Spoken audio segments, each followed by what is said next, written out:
Bom dia, boa tarde e boa noite. O meu grupo de matemática irá falar sobre o cruzeiro. Os integrantes do grupo são Emily Malta, Natália de Andrade, Nathalie Silva e Renan Teixeira Dias. Ao longo de sua história, o Brasil passou por diversas reformas monetárias e acabou adotando diferentes moedas, entre elas o cruzeiro. Essa moeda passou a ser utilizada oficialmente em 1942, sendo substituída e retomada por diferentes governos durante o século XX. Neste trabalho, abordaremos sobre o período que se passa entre 1970 a 1984, onde o cruzeiro voltou a ser utilizado no lugar do finado Cruzeiro Novo. História da moeda. Bem, o cruzeiro voltou a ser utilizado em 1970, substituindo o Cruzeiro Novo, mas mantendo seu valor. Aqui eu trouxe uma notícia comemorativa publicada pela revista Folha de São Paulo, em 2020, relembrando esse momento. Eu vou ler para vocês. A partir do meio-dia desta sexta-feira, 15, entra oficialmente em circulação as notas de 100, 50, 10, 5 e 1 cruzeiro da nova moeda brasileira, Cruzeiro. Como houve mudança de nome de símbolo, que deixam de ser Cruzeiro Novo e NCR Cifrão, a maior preocupação nos meios bancários e financeiros é com o preenchimento correto de documentos durante o movimento dessa cesta. A instrução dada aos funcionários do setor foi a de não fazer constar a expressão novo em cheques em partidas contábeis. Já o N do símbolo, onde estiver impresso, vai sendo inutilizado à mão, ou seja, caso a pessoa apresente uma nota, esse N seria inutilizado à mão, riscado. Essa é uma notícia comemorativa publicada em 15 de maio de 2020, há 50 anos, relembrando esse fato. E como vocês puderam ver, o símbolo deixou de ser NCR, passou a ser apenas CR Cifrão. Aqui do lado, como vocês podem ver, tem uma notícia de aspecto antigo. Ela é a primeira página da Folha de 15 de maio de 1970. E aqui no canto direito, vocês podem ver o anúncio da moeda. O cruzeiro, com nova roupagem, circula a partir do meio-dia. Foi através da Resolução número 144, de 31 de março de 1970, do Conselho Monetário Nacional, que a moeda brasileira utilizada voltou a se chamar cruzeiro. Seu valor não foi alterado, como já foi dito. O responsável pelo design da moeda foi Aloysio Magalhães, escolhido através de um concurso. Ao longo do tempo, novos valores foram sendo acrescentados, como, por exemplo, 500 cruzeiros, lançado em comemoração ao sesquicentenário da independência.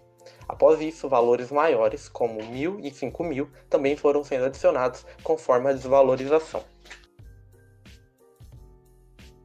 Aqui são exemplos de cédulas. A cédula de 1 cruzeiro, 100 cruzeiros, 1.000, 10, 500 e 10.000 cruzeiros. Emílio Rastazzo Médici foi o 28º presidente da República do Brasil e governou o país entre 30 de outubro de 1969 e 15 de março de 1974.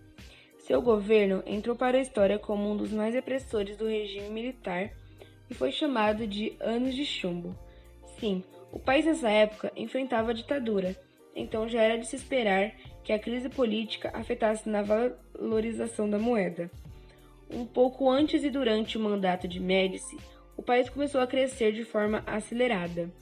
Milagre econômico é como ficou conhecido esse período.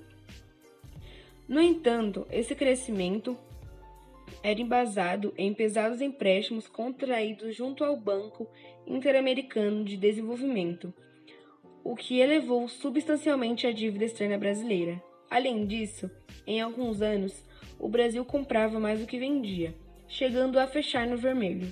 Em outras palavras, a dívida explodiu e o país se aproximava da crise após o fim do tal milagre. Para passar a imagem de um país rico e em desenvolvimento, o governo Médici inaugurou algumas obras como a Ponte Rio-Niterói, que transmitia a ideia de um Brasil unido. Na época, o ministro da Fazenda era o economista formado na USP, Delfim Neto. Sua gestão no Ministério da Fazenda foi marcada por um período de desenvolvimento econômico internacional com muita facilidade de empréstimos. Entre 1968 e 1973, o país vivenciou um crescimento do PIB de, em média, 11%, queda da inflação e aumento do poder aquisitivo do empresariado e da classe média, fator que possibilitou o aumento do consumo e da produção de bens duráveis, especialmente eletrodomésticos e automóveis. No final desse período, no entanto, com a volta da inflação, a dívida externa brasileira triplicou entre 1967 e 1972, e a concentração de renda se agravou, prejudicando a camada mais pobre da população.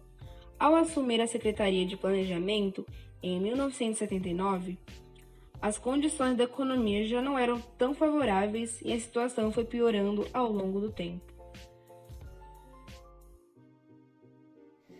Aqui nós temos alguns gráficos que mostram números da economia brasileira da época. O primeiro gráfico, variação do PIB, mostra as taxas de crescimento do Brasil. E como vocês podem ver, o país chegou a crescer 14% durante o ápice do milagre econômico. Porém, após o fim do milagre econômico, esse índice foi decaindo consideravelmente, chegando a fechar no negativo em 1981 e 1983. No segundo gráfico, é apresentado dados da inflação brasileira durante o período. Como podemos notar, durante o milagre econômico, a inflação chegou a ser controlada, apesar de continuar relativamente alta. Porém, as consequências da gestão de Delfim Neto chegaram, a inflação explodiu de forma descontrolada. Como podemos notar, no terceiro gráfico, a dívida externa mais que triplicou a partir de 1975. Com a falta de dinheiro, a alta da inflação e instabilidade política, o cruzeiro cada vez mais foi sendo desvalorizado, até ser trocado pelo cruzado em 1986. E as classes mais baixas que sofreram mais com as consequências da fragilidade do Brasil. A moeda brasileira passou por diversas alterações até chegar na atual, com o cruzeiro sendo utilizado e futuramente trocado devido à desvalorização causada pela corrupção, dívidas externas e principalmente a inflação, que assustou a população do Brasil por décadas. Assim, notamos como a estrutura da economia brasileira foi sendo feita até chegar aos dias de hoje e quais são os problemas que o país enfrenta quando o assunto é dinheiro.